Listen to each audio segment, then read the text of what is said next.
ta này đó cáiធ្លាប់មានអារម្មណ៍ថាយើងរៀនច្រើនប៉ុន្តែអត់ចាំអត់ឬក៏ខំប្រឹងរៀនខ្លាំងប៉ុន្តែពេលប្រឡងលើកណាក៏ទទួលបានលទ្ធផលអត់ល្អដែរហើយយើងអាចគិតថាយើងគឺជាមនុស្សដែលអត់មានសមត្ថភាពឬក៏ខុសក្បាលរបស់យើងអត់ល្អអត់អាចចាប់បានល្អដូចគេប៉ុន្តែវាមិនមែនជាកំហុសរបស់យើងទេវាមិនមែនស្ថិតនៅលើខុសក្បាលឬក៏សមត្ថភាពក្នុងការចាប់យកចំណេះដឹងទេវាស្ថិតនៅលើរបៀបនៅក្នុងការរៀនរបស់យើងក៏មានភាពច្បាស់លាស់ឬក៏មានភាពឆ្លាតវៃនៅក្នុងការចាប់យកមេរៀនរបស់យើងអញ្ចឹងខុសក្បាលយើងអាចចាប់បានទេដល់គ្នាត្រូវចាំថាខុសក្បាលរបស់យើងវាមានលក្ខណៈពិសេសគឺវាមានការចងចាំដោយក្នុងរយៈពេលខ្លីនិងការចងចាំនៅក្នុងរយៈពេលវែងអីដែលយើងអានហើយអីដែលយើងមើលមួយផ្លែហ្នឹងហើយយើងចាំបានតែតិចហ្នឹងគឺវាជាការចងចាំនៅក្នុងរយៈពេលខ្លីយើងត្រូវចេះបំលែងការចងចាំក្នុងរយៈពេលខ្លីទៅការចងចាំរយៈពេលវែងនោះយើងអាចចាំរាល់អីដែលយើងបានរៀនបានល្អហើយនៅក្នុងវីដេអូនេះគឺខ្ញុំនឹងនិយាយវិធីសាស្ត្រ3យ៉ាងដែលសិស្សវិច្រើនគាត់អត់បានដឹងទេដែលសិស្សវិច្រើនជាទូទៅគិតថាឲ្យតែរៀនច្រើនម៉ោងដឹងតែចេះប៉ុន្តែមិនប្រកាសថាអញ្ចឹងទេរៀនច្រើនម៉ោងប៉ុន្តែខួរក្បាលយើងចាប់យកបានល្អក៏វាមានចាំដែរ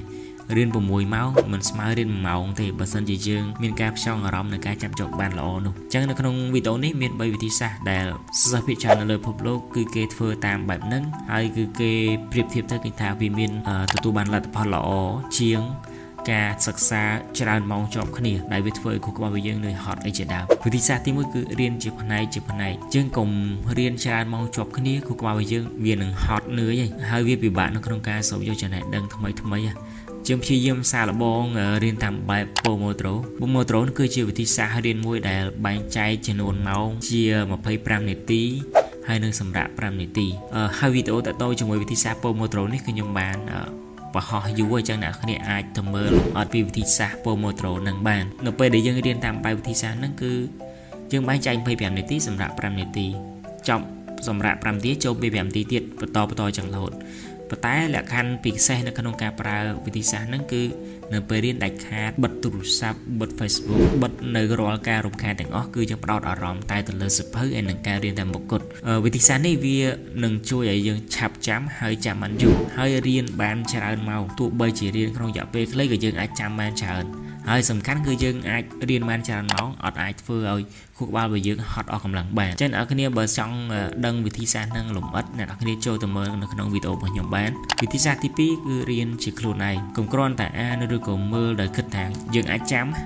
ប៉ុន្តែបន្ទាប់ពីរៀនហើយបិទសៀវភៅយើងត្រូវសួរខ្លួនឯងថាខ្ញុំចាំបានគេខ្លះខ្ញុំអាចពន្យល់អីដែលខ្ញុំចាំហ្នឹងទៅគេផ្សេងឲ្យគេយល់បានអត់វិធីសាស្ត្រហ្នឹងវាធ្វើឲ្យខួរក្បាលរបស់យើងគិតខួរក្បាលរបស់យើងរំញោចហើយវានឹងចាំបានយូរជាងមុន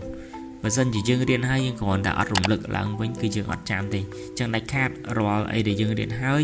ព្យាយាមរំលឹកវាឡើងវិញរំលឹកដោយការសរសេរឬក៏រំលឹកដោយការនិយាយឬក៏គាត់បិទភ្នែកសម័យក៏បានដែរការធ្វើបែបហ្នឹងវាធ្វើឲ្យខួរក្បាលរបស់យើងរំញោច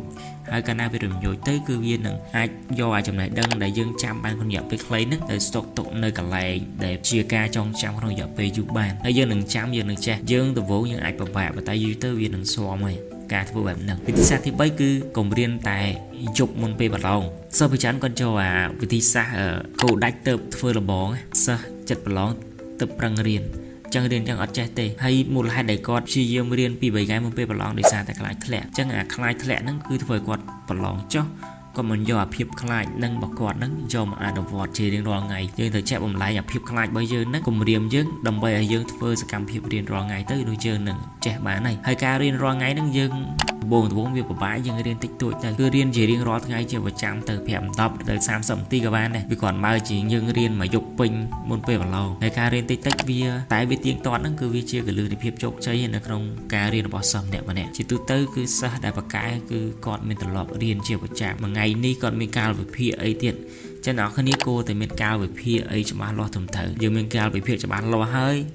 យើងមានវិធីសាស្ត្ររៀនបានល្អហើយគឺយើងអាចរៀនបកកែបានដូចគេហើយឲ្យតែយើងចេះវិធីសាស្ត្ររៀនហើយរៀនត្រឹមត្រូវហើយវិធីសាស្ត្របង្កើតកាលវិភាគរៀនមាននៅក្នុងវីដេអូខ្ញុំទៀតចឹងអ្នកគ្នាអាចទៅមើលនៅវីដេអូនឹងថែមទៀតចូលទៅខ្ញុំដាក់ link នៅក្រោម description ហ្នឹងអ្នកគ្នាអាចចុចទៅមើលបន្ថែមបន្ទាប់ពីចប់វីដេអូនេះហើយចឹងវីដេអូនេះគឺខ្ញុំមានតែប៉ុណ្្នឹងសង្ឃឹមថាវាជាប្រយោជន៍សម្រាប់អ្នកគ្នាការរៀនវា men chạm ta to riêng trán vía lọ từng ót đi bây giờ riêng trán nó từ vị trí xa của vía ót lọ này vì khát tập về thì chẳng những thời riêng đợi phiệp chặt bay riêng đợi miên cái buôn khát tầm thấy hay chẳng này pe và lìa ở xóm sọp tới giờ tôi ban là tập lọ thôi cái đó với to từ miên phiệp ca to su cả một bàn dương ai chụp chơi bàn giờ ai riêng ngày đang xài lăng trái thì ca riêng viên men chẳng thì chẳng nhầm sự công tác video này vì đừng chia xa môi dầm dẹp đa tương cái dương đại ở toàn miền thị xa riết hay cái đặc lượng này ở miền sầm mặt tập riêng để đặt trái đời kế trong mơ video nó hay sử dụng làm vật hay bởi sân chỉ cái thang video này mình giáo xong chạm lại bắt to hoặc hay comment và sân chỉ video này về rơi chẳng lệch đại dương cặp vùng chụp bánh hà nên cái nó ca hiện bây giờ hay bởi sân chỉ miền chấm ngon lấy anh thôi ca xạ xua nó cái nó comment nó được gọi tại to mà Facebook bao nhiêu bạn